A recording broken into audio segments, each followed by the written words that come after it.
നമസ്കാരം. നമ്മുടെ ശബരിനാഥിൻ്റെ കൊക്കിയത്തുപോയി അറിഞ്ഞായിരുന്നോ? അതിൻ്റെ ശവസംസ്കാര ചടങ്ങുകളൊക്കെ ഏതാനും ദിവസങ്ങൾക്കകം തന്നെ നടക്കുന്ന ലക്ഷണമാണ്. അല്ലെങ്കിൽ അതുമായി ബന്ധപ്പെട്ടുകൊണ്ട് എല്ലാവരെയും ക്ഷണിക്കുന്നുണ്ട്. തീർത്തും ഔദ്യോഗിക ബഹുമതികളോടുകൂടി തന്നെ ശബരിനാഥിൻ്റെ കൊക്കിൻ്റെ സംസ്കാര ചടങ്ങുകൾ തിരുവനന്തപുരം നഗരസഭാ കവാടത്തിൽ വെച്ച് നടത്താൻ തീരുമാനിച്ചിരിക്കുന്നു. കാര്യം ശബരിനാഥിൻ്റെ കൊക്ക് ഭയങ്കര സംഭവമാണ് കേട്ടോ. ഇങ്ങനെയൊക്കെ നമ്മൾ ചരിത്രത്തിലാദ്യമായി ഒരു കാപ്പ ചുമത്തപ്പെട്ട ഒരു പ്രതിക്ക് ഇത്രയും സൗകര്യം ഒരുക്കി കൊടുത്ത് ജയിലധികൃതർ ഉണ്ടോ എന്ന് നമ്മൾ സംശയിക്കേണ്ടി വരും. പറഞ്ഞ വേറൊന്നുമല്ല, സുഗതൻ്റെ കാര്യമാണ് പറയുന്നത്. സുഗതൻ എന്ന് പറയുന്ന കൗൺസിലർ കാണിച്ച നെറികേട് എന്താണ് എന്ന് പോലീസിനും അറിയാം, അതോടൊപ്പം അവിടുത്തെ പൊതുജനത്തിനും അറിയാം. ഒരാളെ കൊല്ലാൻ ശ്രമിക്കുന്ന ഉൾപ്പെടെയുള്ള കേസുകൾ പേരിലുണ്ട് സുഗതൻ്റെ. മാത്രമല്ല നിരവധി ക്രിമിനൽ കേസുകളിൽ പ്രതിയുമായിട്ടുണ്ട് ഈ പറയുന്ന സുഗതൻ.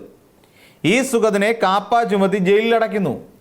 ജയിലിലടച്ചതിന് ശേഷം വിയ്യൂർ സെൻട്രൽ ജയിലിൽ അടച്ചതിന് ശേഷം ഇവിടെ ഇയാൾ അതായത് ഈ സുഗതൻ്റെ എന്തോ ദൈവനാമത്തിലോ അങ്ങനെ ഏതോ ദൈവത്തെ പിടിച്ചിട്ടൊക്കെയാണ് അവർ ഈ പറയുന്ന ഈശ്വരവിശ്വാസം ഞങ്ങൾക്ക് കൂടുതലുണ്ട് എന്ന് കാണിക്കാൻ വേണ്ടി, ഞങ്ങൾ അസൽ സംഘപരിവാറുകാരാണ് എന്ന് ബോധ്യപ്പെടുത്താൻ വേണ്ടിയിട്ട് കാണിക്കുന്ന ചില നടപടിയുണ്ട്. പത്മനാഭനെ വിളിച്ചിട്ട് ചെയ്യുക, മുത്തപ്പൻ അങ്ങനെയൊക്കെ പറഞ്ഞ് പല ശരണമയ്യപ്പ വിളിച്ചിട്ട് സത്യപ്രതിജ്ഞ ചെയ്യാൻ തുടങ്ങിയ ഭരണഘടനയ്ക്ക് നിരക്കാത്ത ചില പരിപാടികളാണ് ഇവർ കാണിച്ചുകൊണ്ടിരിക്കുന്നത്. അപ്പോൾ അതുകൊണ്ട് കോടതി ഇടപെട്ടിട്ട് ഒരു കാര്യം ചെയ്തു, ഇവരുടെ എല്ലാം ഈ സത്യപ്രതിജ്ഞ റദ്ദാക്കി. കാര്യം അത് പാടില്ല, ഭരണഘടനാ വിരുദ്ധമാണ് എന്നുള്ളത് കൊണ്ട് തന്നെ. അപ്പോൾ അങ്ങനെ വന്നു കഴിഞ്ഞപ്പോൾ ചെയ്തതാണ്. അപ്പോൾ സുഗതൻ ജയിലിലായി പോവല്ലോ. അപ്പോൾ സുഗതൻ അടക്കമുള്ളവർക്ക് സത്യപ്രതിജ്ഞ ചെയ്യാം. അപ്പോൾ വിയ്യൂർ സെൻട്രൽ ജയിലിൽ കാപ്പ ചുമത്തപ്പെട്ട് കഴിയുന്ന ഒരു പ്രതി, ആ പ്രതിയെ സംബന്ധിച്ചിടത്തോളം എങ്ങനെയായിരിക്കും അവിടെ സുഗതൻ്റെ സത്യപ്രതിജ്ഞ നടക്കുക? അപ്പോൾ അതിന് സംസ്ഥാനത്തെ ആഭ്യന്തര വകുപ്പിൻ്റെ ജയിൽ വകുപ്പിൻ്റെ ഇത് വേണ്ടേ, പെർമിഷൻ വേണ്ടേ? അപ്പോൾ ആ ജയിൽ വകുപ്പിൻ്റെ പെർമിഷൻ കിട്ടി. അപ്പോൾ എന്താ, അവിടെ കല്യാണ സമാനമായ പന്തലൊരുക്കി. അവിടെ ജയിലിൻ്റെ അധികൃതരുടെ ആരുടെയോ കല്യാണം നടക്കുന്ന പോലെ അത്ര വിപുലമായ പന്തലൊരുക്കി. ഇവിടെ നിന്ന് വി രാജേഷ് എന്ന് പറയുന്ന മേയർ അങ്ങ് വിയ്യൂരെത്തി സത്യവാചകം ചൊല്ലിക്കൊടുക്കാൻ. എന്നിട്ട് ജയിൽ സാക്ഷിയാക്കി ദൈവനാമത്തിൽ സത്യപ്രതിജ്ഞ ചെയ്ത കേരളത്തിൻ്റെ ചരിത്രത്തിലെ ആദ്യത്തെ വ്യക്തിയായി സുഗതൻ മാറി. ഒരുപക്ഷെ നാളെ PSCക്ക് ചോദിക്കും. അത് നാളെ ചോദിച്ചാൽ എൻ്റെ പ്രിയപ്പെട്ട PSC എഴുത്തുകാരെ, നിങ്ങൾ മണ്ണ് വാരി തിന്നുകൊണ്ട് സെക്രട്ടേറിയറ്റിൻ്റെ പടിക്കൽ സമരം നടത്തേണ്ട ഗതികേടുണ്ടാവും നിങ്ങൾക്ക് എന്നുള്ളത് വേറൊരു കാര്യം. ഭരണം മാറിയില്ലെങ്കിൽ നിങ്ങൾക്ക് അതായിരിക്കും സംഭവിക്കാൻ പോവുക. അപ്പോൾ ഇവിടെ നമ്മൾ കാണേണ്ടത് എന്താ, അങ്ങനെ ജയിലിൽ വെച്ചിട്ട് ഒരു കാപ്പ കേസ് പ്രതി, നമുക്കറിയാം ഒരു ജനപ്രതിനിധി ആയിരിക്കേണ്ട ഒരാളുടെ ക്വാളിഫിക്കേഷനും ക്വാളിറ്റി എന്താണ് എന്ന് നമുക്കെല്ലാവർക്കും അറിയാം. ഒരു കാപ്പ കേസ് പ്രതിയെ പിടിച്ചുകൊണ്ട് കൗൺസിലറാക്കി വെക്കാൻ പറ്റുമോ? ഏത് രാത്രിയിലും സമാധാനപരമായി ആ വാർഡിൽപ്പെട്ട ഒരാൾക്ക് സമാധാനപരമായി കിടന്നുറങ്ങാൻ കഴിയുമോ? അവിടുത്തെ ഓരോരുത്തർക്കും, അവിടുത്തെ സ്ത്രീകൾക്ക് മനസ്സമാധാനമായി വീടിന് വെളിയിലിറങ്ങാൻ കഴിയുമോ സന്ധ്യാസമയത്തിന് ശേഷം? കാരണം എന്താ, അവരുടെ വാർഡ് കൗൺസിലർ എന്ന് പറയുന്ന ഒരു കാപ്പ കേസ് പ്രതിയാണെന്നേ, ഒരു വധശ്രമ കേസിൻ്റെ പ്രതിയാണെന്നേ അയാൾ എങ്ങനെയാണ് ആ പറയുന്ന വാർഡിൽ അവിടെയുള്ള ആളുകൾക്ക് മനസ്സമാധാനമായിട്ട് കിടന്നുറങ്ങാൻ കഴിയുക? അപ്പോൾ അങ്ങനെ പോലും ജനത്തിന് സുരക്ഷിതത്വമില്ല. അങ്ങനെയുള്ള ഒരു പ്രതി, അയാളെ കൗൺസിൽ എത്തിച്ചാൽ, അല്ലെങ്കിൽ അയാൾ സത്യപ്രതിജ്ഞ ചെയ്യില്ല, എൻ്റെ കൊക്കിന് ജീവനുള്ളിടത്തോളം ചെയ്യില്ല എന്ന് പറഞ്ഞ് വീരശൂര പരാക്രമിയായ ഒരു കൗൺസിലറുണ്ട്. അയാളുടെ പേരാണ് ശബരിനാഥൻ. വലിയ ആദർശധീരനായ SNC ലാവലിൻ കേസുമായി ബന്ധപ്പെട്ടുകൊണ്ട് കുറ്റാരോപിതനുമൊക്കെ ആയിരുന്ന ജി കാർത്തികേയൻ എന്ന് പറയുന്ന ഒരാളുടെ മകൻ. ആ മനുഷ്യൻ്റെ കൊക്കാണ് ചത്തുപോയെന്ന് ഞാൻ പറഞ്ഞത്. കാര്യം എന്താ, ഈ സുഗതൻ ഇത് ചെയ്യുകയും ചെയ്തു. അവിടെ ഈ സുഗതനെ കഴിഞ്ഞ ജൂൺ മാസം 30-ാം തീയതി ഈ സുഗതൻ്റെ ഈ പറയുന്ന കൗൺസിൽ യോഗത്തിൽ അറ്റൻഡ് ചെയ്യാതിരുന്നിട്ട് കൂടിയും ഈ സുഗതൻ്റെ ഒപ്പിട്ട കാര്യം ഒരു ഉളുപ്പും നാണവുമില്ലാതെ കേരളത്തിൻ്റെ ആരോഗ്യ വകുപ്പ് മന്ത്രി എന്നുകൊണ്ട് വിശദീകരിക്കുന്ന കേട്ടിരുന്നു. അത് ഒരു ഉളുപ്പുണ്ടാവണ്ടേ? കേരളത്തിൻ്റെ ആരോഗ്യ വകുപ്പ് മന്ത്രിയാണ് പറയുന്നത്. സുഗതൻ എത്താത്ത ദിവസങ്ങളിൽ, ഹാജരില്ലാത്ത ദിവസങ്ങളിൽ ആ മിനിറ്റ്സ് ബുക്കിനകത്ത് ഒപ്പിട്ടിട്ടുണ്ടത്രേ, ഹാജറിനകത്ത്. നാണമുണ്ടോ ഇങ്ങനെ പറയാൻ? എന്താ ശബരിനാഥന് ഇത് അറിയാതെ പോയി? ശബരിനാഥൻ എന്തുകൊണ്ട് ഇതുമായി ബന്ധപ്പെട്ടുകൊണ്ട് വിഷയമുണ്ടാക്കിയില്ല, പ്രതികരിച്ചില്ല? ഈ പറയുന്ന പിടിപ്പുകേട് പിടിച്ചവരെയൊക്കെ അവിടേക്ക് കൊണ്ട് കയറ്റി വെച്ചതാരാ? തിരുവനന്തപുരം നഗരസഭയ്ക്ക് ഇവരെ പോലുള്ള ഒഴിയാബാധകളെ കൊണ്ടുകൊടുത്തതാരാണെന്നേ. കൊണ്ടുകൊടുത്ത മറ്റാരുമല്ല, ഈ പറയുന്ന UDF തന്നെയാണ്. അവരുടെ അജണ്ട നടപ്പിലാക്കലായിരുന്നു സത്യത്തിൽ അവിടെ സംഭവിച്ചത്. നമ്മൾ ഒന്ന് കൃത്യമായി കുറച്ചുകൂടെ കാര്യക്ഷമമായി ആലോചിച്ചാൽ നമുക്ക് മനസ്സിലാവും എങ്ങനെയാണ്, അല്ലെങ്കിൽ കുറച്ചുകൂടെ ചിന്തിച്ചു നോക്കിക്കഴിഞ്ഞാൽ. കുറച്ച് വളഞ്ഞ വഴി ചിന്തിക്കണമെന്ന് മാത്രം. ഇന്ന് നമ്മുടെ തിരുവനന്തപുരം നഗരം കേന്ദ്രീകരിച്ചുകൊണ്ട് നടക്കുന്ന വലിയ കച്ചവടമാണെന്നേ നമുക്ക് തിരിച്ചറിയേണ്ടി വരും. വിഴിഞ്ഞം പോർട്ടുമായി ബന്ധപ്പെട്ടുകൊണ്ട് ഏകദേശം 10-600 ഏക്കറോളമാണ് അദാനിക്ക് കൊടുത്തിരിക്കുന്നത്. അത് ആ കാലഘട്ടത്തിൽ അതിപ്പോൾ എങ്ങനെയാണ് കൊടുത്തിരിക്കുന്നത്, അത് പ്ലെഡ്ജ് ചെയ്യാൻ വരെ, അത് പണയം വെച്ച് ധനസമ്പാദനത്തിന് ഉപയോഗിക്കാം എന്നുള്ള രീതി വരെ ആക്കി കൊടുത്തിരിക്കുന്നു അത്.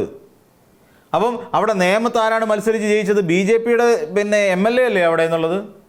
രാജീവ് ചന്ദ്രശേഖർ എന്ന് പറയുന്ന കർണാടകക്കാരനായ ഒരാളല്ലേ ഇന്ന് നേമത്തിൻ്റെ പ്രസിഡന്റ്, MLA. അപ്പോൾ അവിടെയുമുണ്ട്. ഈ രാജീവ് ചന്ദ്രശേഖർ കർണാടകയിൽ നടത്തിയ ഒരു വലിയ അഴിമതിക്കഥ ചില മാധ്യമങ്ങൾ പുറത്തേക്ക് വിട്ടിട്ട് നമ്മൾ ശ്രദ്ധിച്ചിട്ടുണ്ടാകുമല്ലോ. അപ്പം ഇവിടെ എന്നിട്ട് ഇപ്പോൾ തിരുവനന്തപുരം നഗരസഭ ഭരിക്കുന്ന ആരാ? തിരുവനന്തപുരം നഗരസഭ ഭരിക്കുന്നത് BJP. അപ്പം നമ്മൾ നോക്കിക്കോളൂ, തിരുവനന്തപുരം നഗരസഭ അല്ലെങ്കിൽ BJP ഭരിക്കുന്ന തിരുവനന്തപുരം നഗരസഭയും അതിനോടനുബന്ധിച്ച് നേമം പോലെയുള്ള ഒരു നേമവും കഴക്കൂട്ടം എന്ന് പറയുന്ന 2 മണ്ഡലങ്ങളിലായി BJP MLA-മാരുമുണ്ട്. ഇതുകൂടാതെ വിഴിഞ്ഞം പോർട്ട് എന്ന് പറയുന്ന ഒരു പോർട്ട് മുഴുവനെ അവരുടെ കയ്യിലിരിക്കുകയാണ്. ആരുടെ കയ്യിൽ? BJPയുടെ ഒരു പ്രധാനപ്പെട്ട ഫണ്ടറായ അദാനിയുടെ കയ്യിലിരിക്കുകയാണ്. കഴിഞ്ഞില്ലേ തിരുവനന്തപുരം എന്ന് പറയുന്ന നഗരത്തെ മുച്ചൂടും മുടിക്കാൻ, അല്ലെ മുച്ചൂടും കട്ടുമുടിക്കാൻ ഇതിൽ മികച്ച ഒരു അവസരം BJPക്ക് ലഭിക്കുമോ? ഇല്ല. അതിനാരാണ് കൂട്ടുനിന്നത്? എവിടെയാണ് ശബരിനാഥനെ കൊണ്ടുവന്ന് നേമത്ത് കൊണ്ടുവന്ന് പൊട്ടിച്ചു കൊടുത്തിട്ട് അവിടെ രാജീവ് ചന്ദ്രശേഖരനെ വിജയിപ്പിച്ചത് ആരാണെന്നേ ആലോചിച്ച് നോക്കിയാൽ മതി, മനസ്സിലാവും. അവിടെ ജയിപ്പിച്ചെടുത്തത്, ശബരിനാഥനെ തോൽപ്പിച്ച് രാജീവ് ചന്ദ്രശേഖരനെ ജയിപ്പിച്ചെടുത്തത് ഇതേ ടീം തന്നെയല്ലേ, ഇവിടുത്തെ UDF തന്നെയല്ലേ. 2000-ഉം 3000-ഉം വോട്ട് വിഹിതം ഉണ്ടായിരുന്ന പലയിടങ്ങളിലും പല വാർഡിലും എന്തുകൊണ്ടാണ് UDF എന്ന് പറയുന്ന മുന്നണിക്ക് 200-ലും 500-ലും താഴെ വോട്ടുകൾ നേടിയത്? എന്തുകൊണ്ടത് സംഭവിച്ചു? അപ്പോൾ ആരാണ് അവിടെ BJPയെ തിരുവനന്തപുരം നഗരസഭയുടെ ഭരണത്തിലേക്ക് എത്തിച്ചത്? ആരാണ്? നിസ്സംശയം പറയാൻ കഴിയുമെന്നേ. അവിടെ അങ്ങനെ ഒരു അവസ്ഥയിലേക്ക് കൊണ്ട് എത്തിച്ചത് ചില പണ്ടുള്ളവർ പറഞ്ഞു കേട്ടില്ലേ, മോൻ ചത്താലും വേണ്ടില്ല മരുമോടെ കണ്ണീര് കാണണമെന്ന് എന്ന് പറയുന്ന അവസ്ഥയാണ് ശരിക്കും. അവിടെ LDF ഇവിടെ അവർ ജയിച്ചാലും വേണ്ടില്ല, അതായത് BJP ജയിച്ചാലും വേണ്ടില്ല, LDF പക്ഷേ നഗരസഭാ ഭരണത്തിലേക്ക് വരരുത് എന്നുള്ള ഒരൊറ്റ ചിന്ത കൊണ്ട് ഈ UDFിലെ എല്ലാ നേതാക്കന്മാരും UDFിലെ പ്രവർത്തകരും അണികളും അനുഭാവികളും അടക്കമുള്ളവർ കുത്തിയിരുന്ന് നിരനിരയായി നിന്ന് വോട്ട് ചെയ്ത് ജയിപ്പിച്ചു BJPയെ. അങ്ങനെ BJP കൗൺസിലർമാരുടെ എണ്ണം വർദ്ധിപ്പിച്ചുകൊണ്ട് അവിടെ കയറ്റിയിരുത്തി. ഈ പറയുന്ന കാപ്പ കേസ് പ്രതിയായ സുഗതനെ ഉൾപ്പെടെ ജയിപ്പിച്ചവിടെ അധികാരത്തിലെത്തിച്ചു. ഇത് ഇങ്ങനെ തിരുവനന്തപുരം നഗരസഭയിൽ അല്ലെങ്കിൽ തിരുവനന്തപുരം നഗരത്തിൽ ജീവിക്കുന്ന പാവപ്പെട്ട ജനങ്ങളുടെ തലയിലേക്ക് അക്ഷരാർത്ഥത്തിൽ ഇങ്ങനെ ഒരു നെറികേടിൻ്റെ ആൾരൂപങ്ങളായ കുറേയധികം കൗൺസിലർമാരെ കെട്ടിവെച്ചത് ഇതേ UDFകാരാണ്. എന്നിട്ട് ഒരു ഉളുപ്പും നാണവുമില്ലാതെ കഴിഞ്ഞ ദിവസം ഇങ്ങനെ ഒരു പ്രസ്താവന നടത്താൻ ഈ K. മുരളീധരൻ എന്ന് പറയുന്ന ആരോഗ്യവകുപ്പ് മന്ത്രിക്ക് നാണമില്ലായേ എന്ന് ചോദിക്കേണ്ടി വരും. സുഗതൻ്റെ അറ്റൻഡൻസ് രജിസ്റ്ററിൽ സുഗതനില്ല എങ്കിൽ പോലും ഒപ്പിട്ടിട്ടുണ്ട് എന്ന് പറയാൻ നാണമുണ്ടോ? ഇത്രയൊക്കെ ഉള്ളോ നിങ്ങൾ കോൺഗ്രസ്സുകാർ? അല്ലേ? എന്നിട്ട് പറയുകയാണ് സുഗതനെ ഞങ്ങൾ സത്യപ്രതിജ്ഞ ചെയ്യിക്കില്ല എന്ന് വീരവാദം മുഴക്കിയ ഒരാളല്ലേ ശബരിനാഥൻ. എന്നിട്ട് എന്ത് സംഭവിച്ചു? ഇതിന് സുഗതൻ സത്യപ്രതിജ്ഞ ചെയ്യുന്നതിന് മുമ്പ് തന്നെയാണല്ലോ മുഖ്യമന്ത്രിയും RV ബാബുവും ശശികലയും തമ്മിൽ കൂടിക്കാഴ്ച നടത്തിയത്. KP ശശികല കൂടിക്കാഴ്ച നടത്തിയത്. അപ്പോൾ ഇതൊന്നും ഒരു ഡീലിൻ്റെ ഭാഗമേ അല്ല എന്ന് പറഞ്ഞുകൊണ്ട് സാധാരണക്കാരുടെ ഇടയിലേക്ക് ഇറങ്ങരുത് പ്രിയപ്പെട്ട കോൺഗ്രസ്സുകാരെ. നിങ്ങൾ നാണം കെട്ടുപോകും. പൊതുജനം എണ്ണി ചോദിക്കും. ഇതൊക്കെ പിന്നെ എന്തായി കാണണം?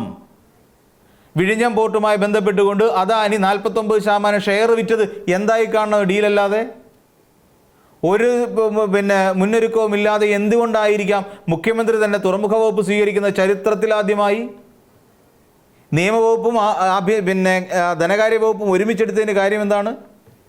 ഇങ്ങനെ നിരവധി ചോദ്യങ്ങൾ ചോദിച്ചുകൊണ്ടേയിരിക്കും പൊതുജനം.